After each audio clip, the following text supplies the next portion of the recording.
Seja bem-vindo, Henrique. Pode começar a sua apresentação. Maravilha, muito obrigado.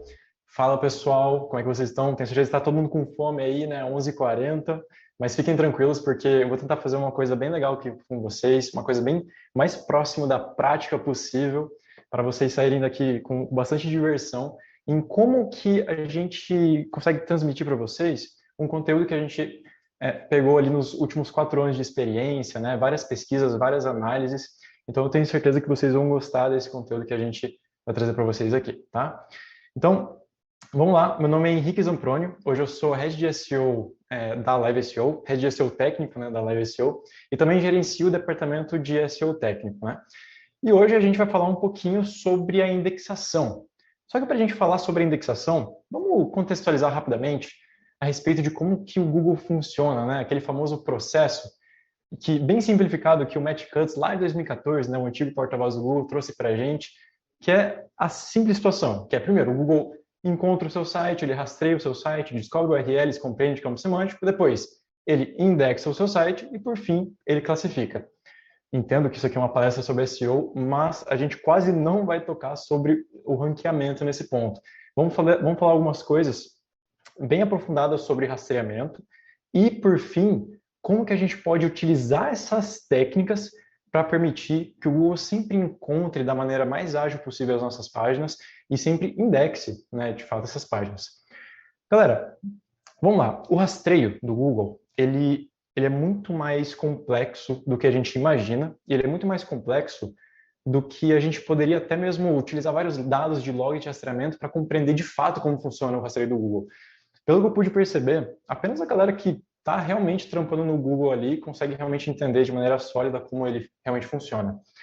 Só que eu vou mostrar para vocês aqui um pouquinho do que a gente descobriu de forma super simplificada e como que isso pode ajudar a você perceber melhor o seu site para ajudar isso, a partir disso na própria indexação. Então imagina só que você tem o seu botzinho ali, né, o Google Bot. Eu tentei representar os backlinks por meio dessas flechinhas aqui, né, que é quando ele acaba descobrindo o seu site, por exemplo, né, a partir do fluxo de rastreamento. Então, a primeira coisa que o Google vai ler, que ele vai rastrear, é o seu HTML pleno da sua versão mobile. Então, para quem não está lembrado, o Google lá em 2018 apareceu com aquela atualização lá do Mobile First Indexing, ou seja, ele primeiro rastreia a versão mobile, depois ele indexa a versão mobile, aí sim ele retorna para a versão desktop. Só que vamos concentrar aqui em como que ele vai funcionar, sem falar muita coisa de indexação por enquanto, só realmente no próprio rastreamento. Então, primeiro, ele acaba rastreando ali o HTML pleno do seu site, perdão, o HTML plano do seu site, que é quando você dá um Ctrl+U, né, no site do seu cliente ou no seu próprio site, se você trabalha com SEO com o seu próprio site, na versão mobile. Aí depois ele passa esse rastreamento no HTML pleno na versão desktop. O terceiro passo, ele acaba renderizando a página lá da versão mobile e, por fim, ele renderiza a página da versão desktop. Henrique, o que é renderizar essa página? O Google simplesmente pega o seu HTML cru, aí sim ele executa todos os arquivos de recurso, JavaScript, CSS, e ele renderiza essa página da forma que um usuário realmente entende essa página, né? Só que vamos lá, existe uma atenção aqui, porque podem existir alguns acionamentos de scripts ou alguns aspectos de navegação que só o usuário realmente consegue navegar por esse ponto, né? Então aqui o Google ele não chega, né? O Google não consegue perceber realmente como que um usuário ele está navegando pelo seu site, principalmente se você tem botões em SPA, né? Botões que dependem de injeção de scripts. O Google não vai rastrear SPA, que é o Single Page Application. A gente vai falar mais sobre ele ainda nessa palestra, tá? Mas o que eu quero mostrar para vocês aqui, galera, é que existe um conceito chamado a primeira onda de rastreamento e a segunda onda de rastreamento. Para quem já estudou a fundo esse assunto, deve estar se questionando, mas espera aí, esse negócio realmente existe? Cara, a primeira onda de rastreamento e a segunda onda de rastreamento é igual, vamos supor, o conceito do crawl budget. Ele não existe exatamente da forma que a gente compreende, mas foi algo criado pela comunidade de SEO para a gente conseguir compreender de forma mais simples possível, da forma mais próxima da realidade, como que o Google funciona, para a gente colocar a mão na massa e que realmente, né, dê resultado. Então, galera, vamos lá. Se a gente perceber alguns webinars que o John Miller participa, ou o Martin Splitz participa, que é o JavaScript Advocator no Google, Quando alguém questiona sobre a primeira e a segunda onda, eles vão responder o seguinte: meio que não existe primeira e segunda onda. E realmente, cara, é algo criado por nós da comunidade SEO, mas é algo tão simplificado, ou seja, super simplificado, que vai nos ajudar a compreender como funciona esse processo. Então, da maneira mais simplificada possível, temos aqui esse processo. Primeiro, a gente tem um rastreio, ele funciona instantaneamente, né, na própria primeira onda, e existe a indexação. Aqui, novamente, vamos pegar o rastreio separado, até mesmo sem ficar separando mobile e desktop, né, porque a gente percebeu como é que funciona isso anteriormente. Então, primeiro, ele aciona instantaneamente a primeira onda, e depois existe a indexação a partir desse conteúdo que o Google encontrou no seu site, ok? E depois, na medida em que os recursos vão ficando disponíveis, o Google vai renderizando a sua página, ele vai percebendo da forma em que pelo menos um usuário esteja compreendendo ali. Aí, na medida em que os novos links vão sendo descobertos a partir da renderização, existe novamente ali o rastreamento. E esse ciclo vai funcionando mais ou menos dessa forma. Legal, Henrique, você falou ali de forma simples, né? Como é que funciona o rastreamento, como que a gente deve compreender isso. Agora, vocês já pararam para se questionar o que é a própria indexação? Ó, galera, lá no terceiro dia do evento, o Lucas Maranhão vai fazer uma palestra a respeito de como que os índices são montados. Então, eu vou deixar essa explicação um pouco mais aprofundada ali para ele lá no terceiro dia, tá? A gente só precisa entender exatamente o que é a indexação. Primeiro, aqui nesse ponto, a indexação é um processo. Ou seja, existe o processo de rastreamento, o ato do rastreamento, e depois existe o processo da indexação. E o que é esse processo da indexação? É o ato do Google conseguir corresponder, ou pelo menos correlacionar, identificar alguma correspondência entre as palavras-chave que estão na sua página e na sua estrutura, correspondendo com as palavras-chave que já estão no índice. E esse índice, a gente consegue ter duas interpretações dele. Quais são as duas? A primeira interpretação do índice é na perspectiva de uma palavra-chave. Perceba na coluna de keywords ali, na segunda coluna dessa tabela. Tão simples, né? A gente tem uma palavra-chave, vamos supor que é, sei lá, tênis masculino. Aí a gente tem a correspondência do URL1, URL2, URL3 de sites diferentes, por exemplo, indexados para essa palavra-chave 1, que poderia ser calçados masculinos, por exemplo. E a gente tem a segunda perspectiva do índice, que acaba sendo na perspectiva de um URL. Ou seja, se você tem um URL, que é lá o tênis Nike, né, o produto, uma PDP de um tênis Nike verde, por exemplo, você tem lá o URL de um site 1, e o Google conseguiu perceber que você está correspondendo para várias palavras-chave. Palavra-chave 1, palavra-chave 2, palavra-chave 3 e palavra-chave 4. E o processo da indexação é exatamente esse. A correspondência de um URL para várias palavras-chave, ou a correspondência de uma palavra-chave para vários URLs lá no índice. E, finalmente, vamos para a prática aqui. Como que é o trabalho do SEO na indexação? Eu tentei simplificar o máximo possível aqui, para as coisas ficarem um pouco mais próximas da prática, e a gente tem hoje 3 passos. Quais são esses 3 passos? Primeiro, a gente precisa mapear esses nossos URLs, entender quais são esses URLs relevantes para a nossa estrutura, a relevância no sentido aqui, que acaba sendo a relevância de indexação, qual URL eu preciso realmente ter indexado e qual URL faz parte da minha estrutura que não pode estar indexado. Ou até mesmo, será que esse URL precisa realmente fazer parte da minha estrutura? E um outro lado, a gente acaba tendo o seguinte conceito. Vamos entender o que realmente está indexado hoje e o que não está indexado hoje. E o segundo passo acaba sendo a disponibilidade. Aqui a gente precisa garantir que o Google realmente esteja encontrando e lendo da forma em que a gente esteja escrevendo esse conteúdo. Porque às vezes não adianta nada a gente escrever um conteúdo ali super relevante que corresponda com a intenção de busca do usuário, ou até mesmo a gente ter uma navegabilidade muito boa, muito sólida ali para o usuário, só que às vezes o Google não está conseguindo compreender da forma que realmente deveria compreender. Tá? Então a gente vai conseguir entender tudo isso aí na disponibilidade e, por fim, Crawl Budget. Tá? O Crawl Budget pode ser até um assunto um pouquinho polêmico, mas é um daqueles fatos de que é uma coisa criada pela comunidade. Lá em 2017, o Google veio com um termo em português, né, oficializado como cota de rastreamento, só que ele simplifica demais essa cota de rastreamento. Inclusive, ele acaba falando o seguinte, cara, se você tem um site com menos de, sei lá, 1 milhão de URLs, não se preocupe com cota de rastreamento. Só que na prática, não é exatamente assim que funciona e eu vou mostrar para vocês nesse terceiro passo, tá? Então vamos começar aqui pelo mapeamento. O objetivo é identificar a atual estrutura e o que deve e o que não deve ser indexado. Então, eu, Henrique, e a minha equipe, cara, a gente gosta muito de utilizar a Screaming Frog. É uma ferramenta super simples, é uma ferramenta fácil de usar, leve, e dá para mapear o seu site, chegando muito próximo da forma que o Google esteja conseguindo compreender ele. Então, primeiro, vamos pegar a nossa estrutura aqui, vamos fazer um mapeamento dela. A gente tem aqui as colunas URL e se deve indexar ou não. Então, a gente tem a página de produto, página de categoria, filtro. Vamos pegar uma estrutura normal de um e-commerce, né? E a gente mapeia aqui. Pô, essa página deve ser indexada? Se sim, perfeito, já mapeia como verdadeiro. Essa página não deve ser indexada? Se não, já mapeia como falso. Vamos detalhar exatamente nos próximos slides que critério que a gente precisa utilizar se essa página deve ou não ser indexada. Só que primeiro vamos entender uma coisa. Cara, qual que é a vantagem de eu não ter uma página indexada? Bom, existem vários motivos, mas o principal motivo que deve ficar sempre na sua cabeça é: se você tem mais páginas indexadas do que você deveria, você corre um grave risco de canibalização, que é quando você tem um URL e um outro URL, esses dois URLs têm mais ou menos o mesmo conteúdo, estão competindo para mais ou menos o mesmo campo semântico, e como você tem uma competição interna ali, esses caras ficam lutando entre si, eles nunca vão conseguir chegar até o top 1. Claro que a canibalização acabou se reduzindo a partir, se eu não me engano, foi uma atualização de 2021 que o Google passou a colocar resultados indentados, né?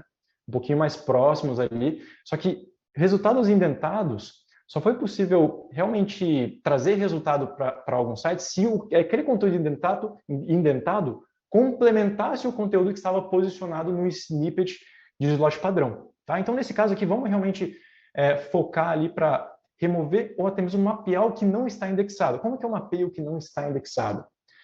Bom, antes disso, né, a gente vai fazer uma coleta de dados de maneira mais sumerizada, né? Nesse caso aqui a gente tem 82% dos nossos URLs que deveriam ser indexados e 17% dos nossos URLs que não deveriam ser indexados nessa simples estrutura de e-commerce aqui. E aí a gente pega, a partir do Google, o que realmente está indexado e o que não está indexado. Aqui a gente consegue coletar esses dados sobre o que realmente está indexado e o que não está indexado a partir de algumas situações. Como, por exemplo, você pode utilizar o Search Console, só que é uma forma muito não prática, né? Porque o Google não te dá todos os URLs ali, que estão indexados ou não. E a segunda forma pode ser por API de tráfego, só que nisso aí você acaba dependendo de pelo menos uma impressão para você conseguir coletar todos. Né? É tão simples quanto você chegar no seu Google Search Console, pegar lá o seu tráfego nos últimos 3 meses, por exemplo, e extrair. Só que ali você tem, por exemplo, um limite de 1.000 URLs aproximadamente. Pela API você tem um limite de 25 mil URLs. Aí você acaba chegando num BO aqui, né? Imagina se você tem um site com mais de 25 mil URLs. Aqui você já não consegue ter uma verdadeira percepção. E imagina se você tiver URLs indexados, só que não tiveram nenhuma impressão. Já tem uma falha nos dados aqui. Então, a melhor forma de você extrair esses dados é utilizando a API de inspeção do Google, tá? Hoje, naturalmente, você tem uma cota de 2.000 URLs diários, então você tem duas opções. Ou você vai extraindo pouco a pouco, caso você tenha mais de 2.000 URLs, ou aqui você acaba pagando para aumentar a cota da API, tá? Que acaba sendo ali um dos pontos positivos nesse momento para você conseguir mapear o seu site. Então aqui a gente conseguiu mapear exatamente o que está indexado ou não. Nesse caso, a gente está indexando 70% do nosso site, sendo que a gente deveria indexar pelo menos 82% do nosso site. Então, a gente descobre quais são os nossos problemas. Por exemplo, a gente tem produtos que não estão indexados, só que a gente tem filtros que estão indexados. Então, a gente só precisa fazer uma simples equiparação de duas tabelas, como PROC-V ou correspondência em índice, etc. Seja qual for a correspondência. Pronto. Mapeia ali o que deve realmente ser corrigido. Pronto, a gente tem 3 produtos nesse ponto aqui e um URL de filtro. Nesse caso, a gente precisa desindexar esse URL de filtro e indexar esses 3 produtos. Mas, vamos lá. Aí a gente tem aquele critério, né? Como que eu mapeio se um URL precisa ser desindexado, sendo que esse cara está indexado? Então, vamos lá. A partir desse momento em que você tem esses dados, né, vamos separar esses dados, pegue os URLs que você tem indexado e você desconfia que esses caras não deveriam estar indexados.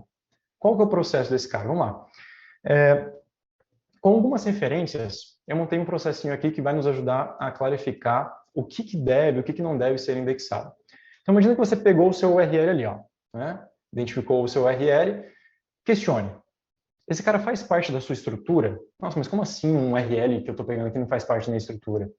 Vamos supor que ele é um URL órfão, tá? É sendo enviado apenas pelo sitemap, ou até mesmo ele acaba estando dentro de alguns links internos ofuscados que o Google não esteja rastreando ali internamente, né? Então ali você precisa questionar, cara, esse cara faz parte da minha estrutura de fato? Ou pelo menos deveria fazer parte? Se esse cara não fizer parte da estrutura do seu site, elimine o URL, sem nenhum problema. Mas calma lá, antes da gente eliminar o URL, vamos entender alguns pontos primeiro. Existe algum URL igual a este URL que você encontrou? Se existe algum URL igual, redirecione. Né? Faça um redirecionamento pronto. Né? Você acaba desviando ali o rastreio para uma página que realmente seja importante do seu site. Agora, se esse cara está ali solto, simplesmente, apaga 404 e aplica um /txt para o Google não precisar ficar voltando para esse tipo de URL. Né? Agora, será que ele faz parte da estrutura? Se sim, ele é útil ao usuário? Se ele não for útil ao usuário, volte até o primeiro processo. Mas se ele for útil ao usuário, faça novamente uma outra pergunta. Será que a gente consegue aproveitar esse URL de alguma forma? Porque se você identificou esse URL que você acaba tendo uma desconfiança a respeito da indexação, viu que pode ser útil ao usuário, a desconfiança já traz aquele ponto.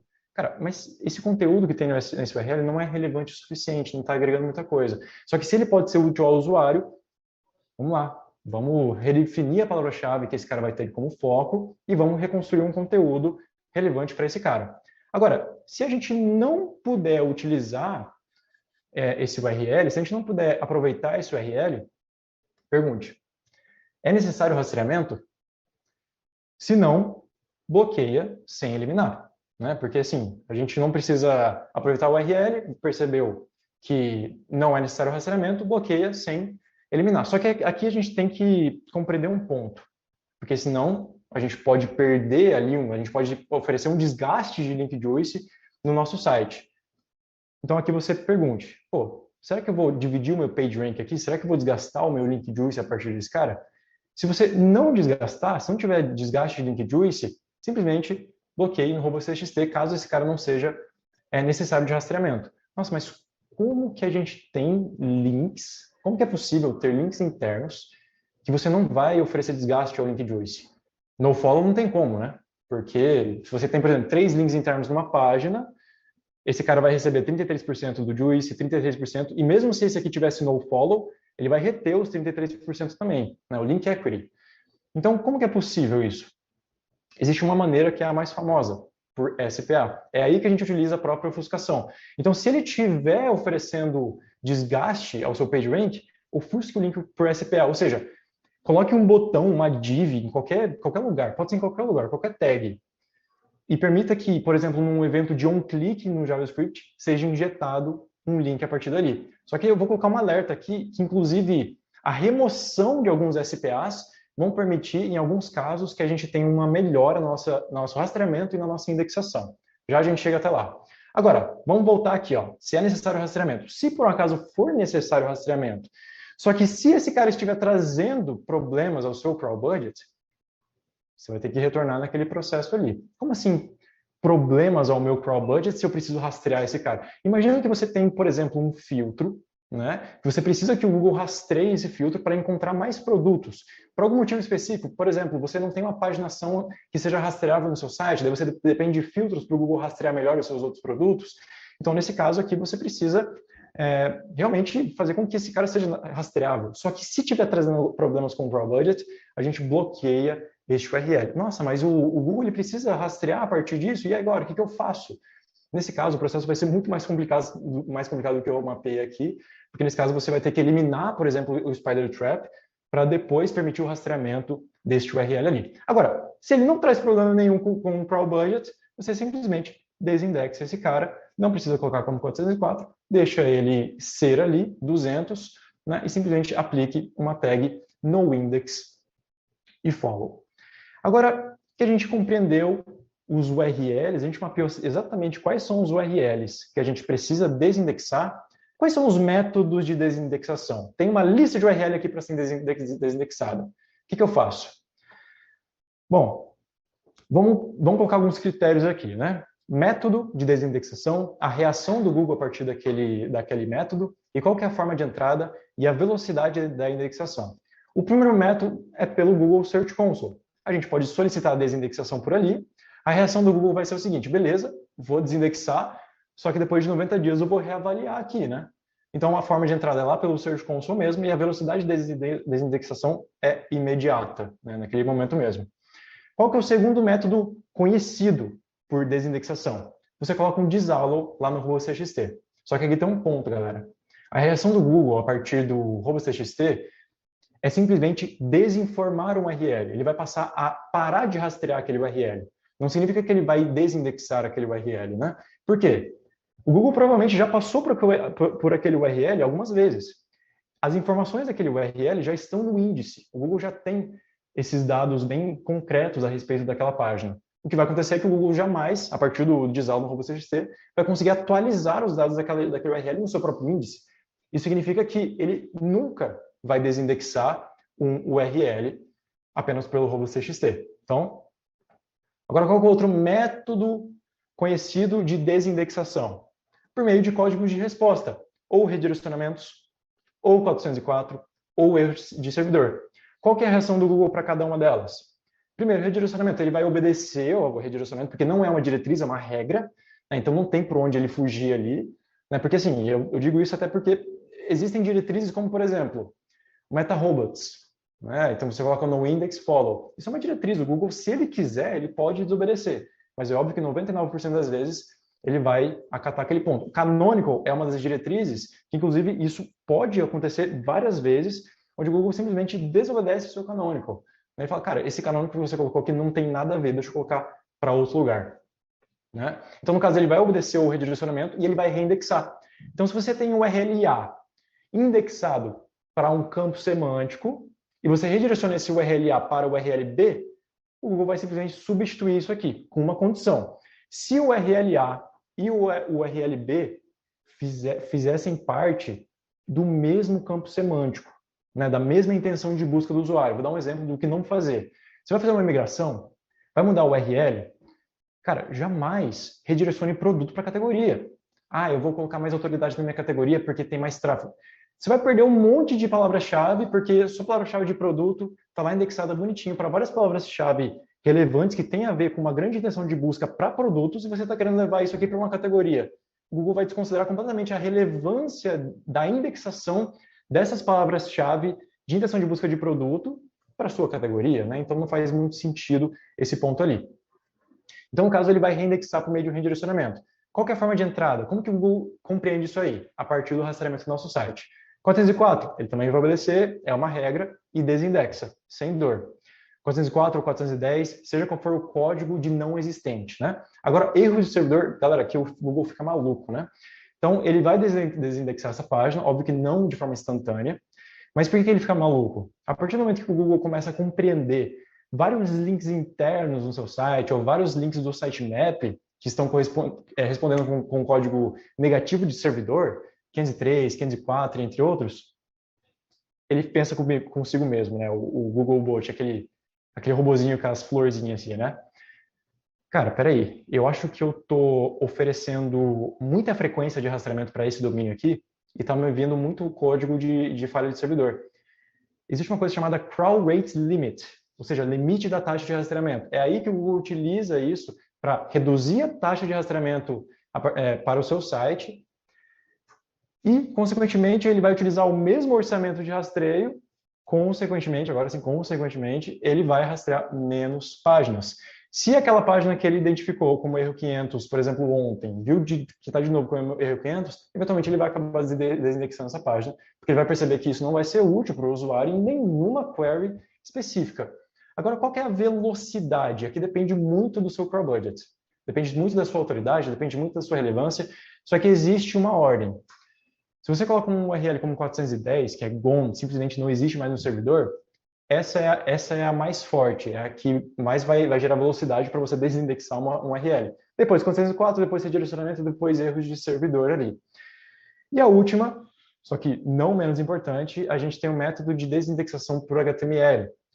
Duas maneiras, por meio do meta no index, meta tag no index, né, e por meio do HTTP no index, né, que é a partir do servidor, é o famoso Xrobots. Qual que é a reação do Google a partir disso aqui? Ele obedece e desindexa.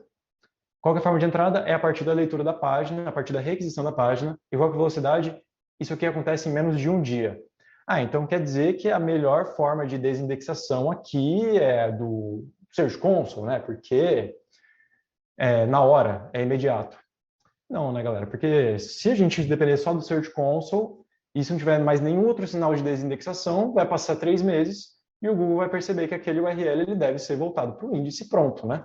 Então, se a gente combinar algumas coisas aqui, como, por exemplo, ou aplicar um 404, ou aplicar um noindex, né, e depois sim acionar a solicitação de desindexação, aí sim você tem uma desindexação muito bem controlada ali. Consequentemente, você vai reduzir a sua taxa de canibalização, né? Você não vai permitir que URLs que não fazem sentido estarem indexadas canibalizem entre si.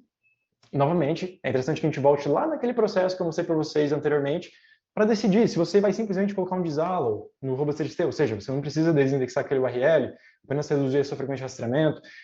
Se você vai colocar apenas um noindex, se você vai colocar um 404, aí sim, solicita a desindexação pelo Search Console e estamos livre aí. Agora, vamos para o nosso segundo ponto, que é a disponibilidade. Então, aqui o grande objetivo é garantir que todos os URLs com valor de indexação, com valor semântico, sejam descobertos, sejam atualizados e sejam compreendidos pelo Google, tá?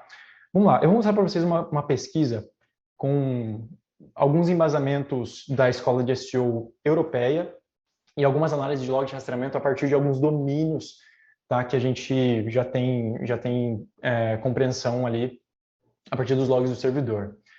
Olha só o que acabou sendo descoberto. Vamos pegar ali o azul escuro, são páginas não renderizadas. E o azul claro são páginas renderizadas. A gente poderia caracterizar esses caras como primeira onda de rastreamento, páginas não renderizadas, e segunda onda de rastreamento, páginas renderizadas de fato. A gente percebeu que é uma quantidade muito pequena das páginas que são realmente renderizadas no processo de rastreamento pelo Google.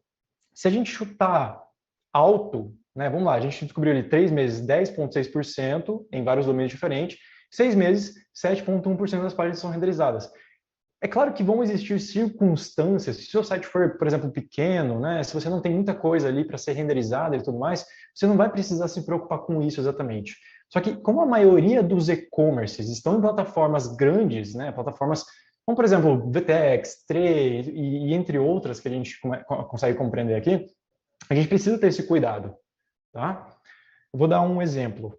Aqui a gente tem, se a gente chutar alto, a gente tem menos de 20% do site que acaba sendo realmente renderizado, e a gente consegue compreender uma coisa.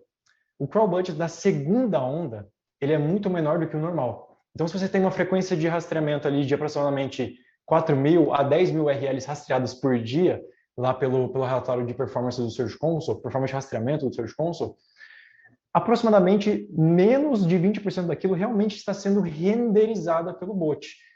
E com isso a gente precisa ter um grande cuidado. Será que o meu conteúdo importante está sendo disponibilizado para o bot na hora de verificar o meu site? Será que ele precisa muita de dependência de JavaScript? Isso aqui é um ponto que a gente precisa levar em conta. Eu peguei alguns exemplos aleatórios, tá? Alguns e-commerces ali, de algumas plataformas e tudo mais, e vou mostrar para vocês o que não deve acontecer aqui. Um exemplo aqui desse site aqui específico.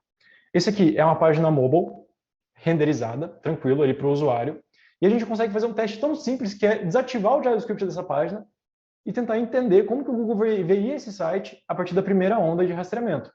Então, se eu desabilitar o JavaScript ali e atualizar essa página, cara, essa página aqui tem o DOM inteiro dependente de um JavaScript. Ou seja, se a gente colocar um Ctrl+U, né, nessa página, se a gente verificar o código-fonte, não vai ter quase nada.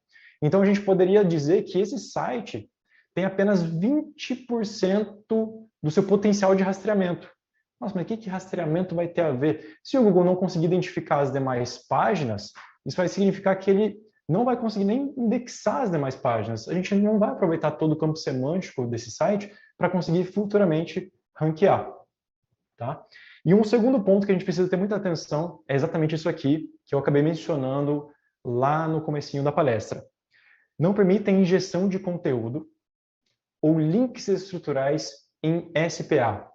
Eu vou resumir, galera, caso vocês não saibam exatamente o que é SPA, eu consigo resumir que é simplesmente o seguinte. Imagina que você tem um botão lá na sua página que você permite que, quando o usuário clique, apareça um conteúdo. Por exemplo, você tem uma série de filtros, né, da sua página de categoria do e-commerce. Se você clica, eu só quero ver os verdes, né? Você vai lá, clica no verde, aí dá uma recarregada naquela página de produto, naquela página de categoria, e aparece só os itens verdes. E você percebeu que não alterou o URL, né? O URL encoded está exatamente a mesma coisa. Então, isso aqui a gente tem um single page application. E isso o Google jamais vai rastrear. Pelo menos até esse momento, né? Talvez vá existir uma update aí de algum algoritmo. Olha, agora a gente consegue rastrear SPA. Mas eu acho isso muito difícil, sabe por quê? Qualquer elemento no seu HTML pode gerar um SPA. Se você colocar uma div numa classe que aciona num evento de um clique, por exemplo, algum script, se você colocar um button, se você colocar um A, se você colocar qualquer coisa, você pode se tornar esse cara um SPA. Então, por isso que é difícil o Google ficar colocando orçamento de tempo para ficar clicando, né, em qualquer lugar da sua página. Então, não dá. Peguei um outro exemplo do que não deve acontecer nesse sentido. Vamos lá. Olha só esse menu. A gente tem bandejas decorativas e o Google Chrome está me falando, olha só, Henrique, se você clicar em bandejas decorativas, você vai acabar parando ali em barra decorações, ali embaixo, né, na setinha, barra bandejas decorativas. Maravilha, né? Esse link aparentemente está no DOM, perfeito. Só que vamos fazer uma análise lá na versão mobile. Peguei a versão mobile, cliquei ali no meu F12, acionei o DevTools do Chrome e busquei exatamente pelo URL, ó, bandejas, traço, deco. Aqui ele já não deu nada, né? Não existe nada. Bandejas, traço, deco, era para ter alguma coisa. Olha só o que vai acontecer a partir do momento em que eu, usuário, por exemplo, clicar aqui no menu hambúrguer. Opa, no menu hambúrguer. Apareceu ali o menu, aí sim apareceu bandejas traço decorativas lá no meu DOM. Então, isso aqui é claramente um SPA, por exemplo, né? Um menu para o SPA. Isso vai significar que o Google nunca vai rastrear a sua estrutura da mesma forma em que um usuário esteja enxergando ela. Isso significa que o nosso crawl depth, a nossa profundidade de rastreamento, vai ser muito profunda. E no nosso terceiro passo aqui dessa tarefa, da palestra, a gente vai falar sobre o crawl budget. E vocês vão perceber que quanto mais profunda for a nossa estrutura, menores as chances do Google diariamente chegar nessas profundezas aqui. Tá? Olha só esse caso, por exemplo, né? A gente tem o nível 0, beleza, o nível 0 normalmente tem um URL mesmo, né? Agora o nível 1 tem 1,4% dos URLs. Aqui, por exemplo, a gente estaria, nessa estrutura específica, identificando coisa de 17, 18 URLs, sendo que o nível 1 é basicamente a quantidade de cliques ali que o usuário, ou o Google mesmo, consegue chegar num URL a partir do URL origem de rastreio. Então, aqui a gente deveria ter centenas de URLs, sendo que a gente tem vários URLs no menu que estão linkados no nível 1. Então, aqui a gente tem uma baixíssima porcentagem na superfície do rastreamento e uma alta porcentagem nas profundezas, né? Então, isso aqui é um crawl depth com links estruturais, ou seja, links no menu para facilitar o rastreamento e também para facilitar, claro, a navegação do usuário, só que em SPA, né? Então, isso daqui não pode acontecer. Agora, o que deve acontecer? Olha só um exemplo de um crawl depth, onde a gente tem links estruturais exatamente no HTML. Nível 0, 0,06%, tem URL. Olha só o nível 1 como aumenta, né? 7,94% dos URLs. E o nível 2 a gente chega mais próximo do ideal, que acaba sendo, no mínimo, 40% o nível 2 para qualquer e-commerce, né? Nível 2, o que a gente tem aqui? A maioria são os produtos. Nível 3 são os produtos que acabam não estando na primeira página de uma categoria, estão apenas a partir de uma paginação ou a partir de um link, a partir desse produto, né? Então, se a gente conseguir corrigir isso, a gente vai permitir que a disponibilidade desses URLs estruturais seja mais fácil, né? Seja de melhor encontro para o Google. E por fim, a gente tem uma melhora no nosso rastreamento, nossa descoberta de novos URLs que a gente gostaria de entregar para o Google. E, finalmente, a gente vai falar um pouquinho sobre o Crawl Budget, né? Crawl Budget, por si só, novamente, vou tentar recontextualizar aqui, é algo criado anteriormente pela comunidade, para a gente conseguir compreender da maneira mais simples possível como o rastreamento funciona. Tá? Não necessariamente ele existe, né? O Google exige uma grande documentação ali sobre como funciona esse negócio. De forma mais simples, existe uma documentação chamada cota de rastreamento, e o Google já fala o seguinte, olha, é a quantidade de tempo que a gente coloca para cada domínio, mas não se preocupe com ela. Só que se a gente se preocupar, cara, o resultado é outro. O Diego Ivo não fala que a gente precisa desconfiar, inclusive, do Google? Então, é aqui ó, que a gente está tratando esse ponto. Então, o objetivo aqui vai ser aumentar a frequência em que os URLs descobertos são atualizados. Como que a gente pode fazer isso? Galera, trouxe aqui um diagrama para a gente também simplificar a forma que ele funciona. Caso você ainda não saiba exatamente qual que é o conceito do Crawl Budget para a comunidade SEO técnico, eu vou explicar da maneira mais simples possível aqui. Ó. Imagina que o botzinho vai lá rastrear seu site e tem um tempo limite diário para ele rastrear o seu site. Imagina que esse tempo de limite diário é essa faixinha amarela que vocês estão vendo. Tá? Agora vamos supor que ele começa a rastrear o seu site. Viu que tem a página ali 200, tranquilo, vai ser rastreada. Tem uma outra página 200 que está consumindo esse tempo de rastreamento, tá? Por exemplo, da maneira mais simplificada possível. Aí, de repente, ele viu que tem um link interno redirecionando. Pô, já consumiu um tempinho maior ali. Aí, de repente, ele viu que tem uma página 404. Já consumiu um tempo que não deveria ter consumido. Viu que tem uma página que deu erro de servidor. Está consumindo um tempo que não deveria. Putz, acabou o tempo. E agora? Não vai rastrear a outra página 200 que realmente deveria ter sido rastreada, não vai rastrear o restante da estrutura. Aí, se a gente lembrar agora do gráfico do Crawl Depth, por exemplo, quanto mais profunda a nossa estrutura, menores as chances do Google chegar naquelas profundezas, porque ele tem que passar por vários links, né? Tem que entender bem o que está acontecendo nessa estrutura. Então, o que significa aqui? É que a gente precisa eliminar esse tempo perdido no rastreamento. Essa é a simplicidade que a gente precisa compreender do Crawl Budget. Né? Agora, quais são as técnicas? Como vocês podem perceber por essa ilustração, a gente precisa eliminar qualquer redirecionamento interno, a gente precisa eliminar qualquer página 404, a gente precisa melhorar, se necessário, o nosso servidor, porque às vezes não depende, né, da gente chegar em uma página, aquela página ali está dando erro de servidor. Porque às vezes o Search Console está apontando para você que existem alguns URLs com erro de servidor, só que você vai abrir elas, tá normal aqui para mim. Só que foi no momento da requisição em uma frequência específica. Então, nesse caso, não tem como você substituir uma página que está com o servidor. Você precisa melhorar o seu servidor para fazer isso acontecer, né? Agora eu vou listar alguns pontos aqui, algumas técnicas específicas para a gente melhorar o nosso crawl budget do nosso site, tá?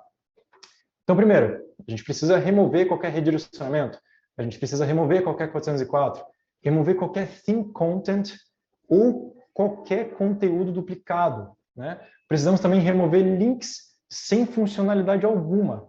Otimizar o TTFB aqui acaba tendo uma otimização do próprio servidor, né? E, por fim, reduzir o peso das páginas. Tenho certeza que TTFB, peso das páginas, links 404, redirecionamento, vocês estão carecas de saber. Tenho certeza que vocês sempre implementam esse tipo de otimização ou para os clientes de vocês ou para o seu próprio site, né? Mas existem alguns cuidados, né? Alguns pontos aqui que eu percebo que muita gente acaba não tendo atenção. Por exemplo, o redirecionamento, a gente tem que ter a seguinte atenção e também conseguir priorizar exatamente aquilo que vai trazer resultado para a gente. Existe o redirecionamento interno e o redirecionamento externo, que inclusive o Screaming trouxe uma update na sua ferramenta, que ele permite que a gente, com um simples botão, entenda o que é redirecionamento interno ou externo. Até, sei lá, semana passada isso já não tinha, então é uma grande vantagem para quem utiliza o Screaming. Mas beleza, qual que é a diferença e qual que a gente tem que corrigir e qual que a gente não precisa corrigir? O redirecionamento interno a gente precisa corrigir justamente por causa do crawl budget. Agora o externo, cara, não tem por que você tocar nele com uma condição, que ele não seja um recurso que carregue a sua página. Vou dar um exemplo de um redirecionamento externo que precisa ser corrigido. Olha só nesse caso aqui desse outro site aleatório que eu peguei como exemplo. Nessa página, a gente tem 114 links internos, né, que tem essa característica /arquivos, tá? E o que tem a ver essa característica /arquivos? Nesse caso, esse site está linkando os seus próprios recursos, por exemplo, isso aqui é um SVG, né, mas tem JavaScript, tem CSS, que esses recursos acabam redirecionando. Todos esses /arquivos acabam redirecionando. Olha só o porquê. esse barra arquivos aqui, ele está linkado apenas com o seu diretório lá no HTML. E quando o Google chega nessa página, perdão, chega nesse link interno para rastrear, ele vai sofrer um redirecionamento. Mas isso aqui é um redirecionamento externo, porque olha só, ele acaba redirecionando para o kaedu.vteximage.com.br.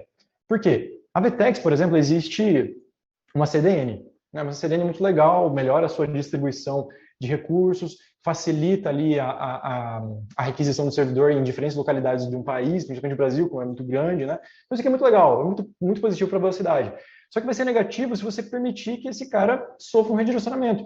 Redirecionamento de recurso é a pior coisa do mundo, porque vai ferrar com o seu crawl budget e vai ferrar com a sua velocidade, o seu tempo de carregamento, né? Existe um dobro de TTFB até chegar nesse carregamento ali. Então olha só o que acontece. 3w.kaedu.br acaba redirecionando para CDN, né? Então, cara, vai colocar recurso como CDN? Jamais. Link dessa forma, como diretório. Sempre com o link completo ali, né? Agora, um outro exemplo acaba sendo isso aqui, ó. Vamos remover thin contents ou duplicidade, que isso aqui acaba passando sempre despercebido para as pessoas que vão otimizar o seu crawl budget, por exemplo, tá? O exemplo lá da Chili Beans, né? Se eu colocar um operador de busca aqui, site dois pontos, e dentro do texto Google, eu gostaria que tivesse alguma busca, por exemplo, né? Claro que isso vai depender da plataforma por plataforma, isso aqui é algo muito natural da Vtex, mas pode existir vários URLs com thin content na sua estrutura, independente da sua plataforma. Nesse caso aqui, o Google já falou, olha só, Henrique, aproximadamente 5.910 URLs indexados com esse in-text busca, e se a gente perceber qual que é o conteúdo desses URLs, a gente vai ver que é algo completamente aleatório, né? Que é simplesmente uma busca, dois pontos, relógio, não vou nem me arriscar a pronunciar isso aqui, e simplesmente um filtrar, e aqui a gente já tem um footer da página. Cara, isso é um thin content, e também uma duplicidade, porque existem várias páginas com isso. Então, cara, tira isso do seu rastreamento, desindexe isso e permita que o Google coloque tempo exatamente onde tem um valor grande de indexação para o seu site. Tá? Agora, um outro exemplo de links que não fazem sentido algum para uma estrutura. Aqui, de novo, a Chili Bean chegando para a gente entender algumas coisas. Né? Olha só nesse caso. Né? A gente dá um Ctrl+U ali na página e a gente viu que só neste URL aqui tem 202 links internos para um parâmetro já conhecido na Vtex que se chama map. Tá? Então, todos esses aqui são links desnecessários. Por quê? Se vocês perceberem, se vocês navegarem agora mesmo depois dessa palestra lá no site da Chili Beans, vocês vão perceber que a navegação do filtro das páginas de categoria são todas em SPA. Ou seja, o Google já não rastreia aqueles filtros. Todos esses links aqui, esses 202 links, estão ocultos, porque fazem parte de um template. Então, eu estou mostrando uma Vtex para vocês aqui. Não sei se é, não lembro, acho que não é eu, não é eu. Isso aqui acaba sendo Vtex CMS Legacy. Estou mostrando uma Vtex, só que isso aqui é algo que pode muito bem acontecer em qualquer plataforma. Por exemplo, você pegou um Bootstrap, né? Nesse Bootstrap você simplesmente, tem um negoção aqui que eu não vou usar, coloca um display none aí, acabou. Pô, isso aí, você conseguiu cumprir a função de desenvolvimento, mas o SEO não está feito a partir daquele ponto, tá?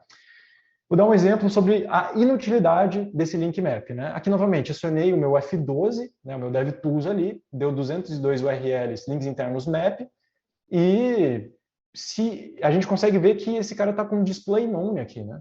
Ou seja, coloquei simplesmente um estilo para falar, não coloque esse link ali, né, na página renderizada. Simplesmente isso. Só que se a gente desmarcar esse display none, perceba o menu aqui, tranquilo, só tem esses links. Se eu desmarcar esse display none, aparece um monte de coisa aqui. Aparece um monte de coisa aqui que não deveria estar na estrutura. Então, aqui a gente tem duas coisas. A gente está desperdiçando o link juice, a gente está permitindo que o PageRank seja vastamente diluído dentro dessa página por causa desses links internos, que não estão ofuscados, né? O Google consegue rastrear esse cara. E a gente está permitindo a mesma taxa de rastreamento para esses links que estão ocultos que a gente teria como rastreamento para nossas categorias, nossos produtos. Isso vai fazer com que o Google não consiga, talvez até em algum momento, chegar em alguma página que seja realmente relevante para você, atualizar essa página, compreender se você está atualizando ela ou não e reindexar para a maior quantidade de palavras-chave possíveis. Okay? Agora, um outro ponto acaba sendo que a galera talvez aqui negligencia, né, é o TTFB. Perceberam que eu não estou citando todos aqueles pontos, apenas o que eu percebo uma certa negligenciação ali a partir desse momento. Então, olha só, sei lá, Shopee, né? Peguei um exemplo também que eu encontrei por aí. 913 milissegundos aqui na minha máquina, de acordo com o DevTools. O ideal é que a gente se aproxime de 200 milissegundos. Tá? Eu já tive alguns cases aqui que a gente mudou o servidor para São Paulo, simplesmente colocou um Amazon AWS, reconfigurou ele corretamente, conseguimos um TTFB de 14 milissegundos. Então é possível a gente chegar, né, nesse número. Olha só um outro ponto aqui. É possível a gente conseguir detectar o TTFB a partir do Search Console, né? Que é exibir relatórios de rastreamento. Então aqui a gente tem, por exemplo, 2,4 milhões de páginas rastreadas em um único dia e um TTFB médio nos últimos 3 meses de 262 milissegundos, né? Então, nesse caso aqui, só nesse último dia 9 de setembro, a gente teve um TTFB legal ali de 200 milissegundos. Então, isso é algo muito positivo, né? Porque imagina só, o Google rastreando essa quantidade gigantesca de páginas.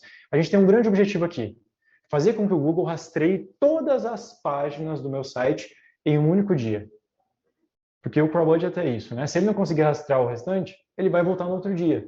Mas espera aí, se ele voltar no outro dia, qual que é o ponto de eu otimizar meu CrawlBudget? Calma lá. Ele rastreia até o momento e ele volta no outro dia. Só que no voltar no outro dia, ele não retoma onde ele parou aqui. Ele simplesmente inicia a partir de um backlink que ele viu, ou até mesmo a partir do sitemap, né? A partir do fluxo de rastreamento comum em que existe na web através de toda a conexão que a gente tem. Então, por isso que faz muito sentido a gente otimizar o TTFB para reduzir, né, esse tempo que o Google fica em cada URL. Tá? Galera, para fechar, coloco aqui uma sugestão, né? Sempre testem, né? Sempre avaliem o que está acontecendo no site de vocês, entendam através dos dados da API do Search Console o que está acontecendo, entendam como que você pode melhorar o TTFB a partir das diversas ferramentas, né, de velocidade, né? Compreenda exatamente a sua estrutura a partir daquele momento em que, cara, o que eu tenho, o que eu não deveria ter, o que eu posso remover do seu site, ou melhor, do meu site, e a partir daquilo, pronto, você tem uma indexação muito legal. E eu deixo uma pergunta aqui para vocês, né? Cara, o quão ciente você está a respeito da indexação do seu projeto? Galera, eu sou o Henrique Zamproni, era isso que eu gostaria de mostrar para vocês, né? Sei que foi algo um pouquinho mais enxuto, mais segmentado aqui para a gente conseguir compreender. Eu espero que vocês tenham compreendido as práticas, espero que faça sentido para vocês. Não esqueça de visitar o nosso LinkedIn, não esqueça de visitar nossas redes sociais, porque ali a gente está sempre disponibilizando mais conteúdos como esse, por exemplo, para facilitar ali a vida de vocês na jornada do SEO técnico. Combinado?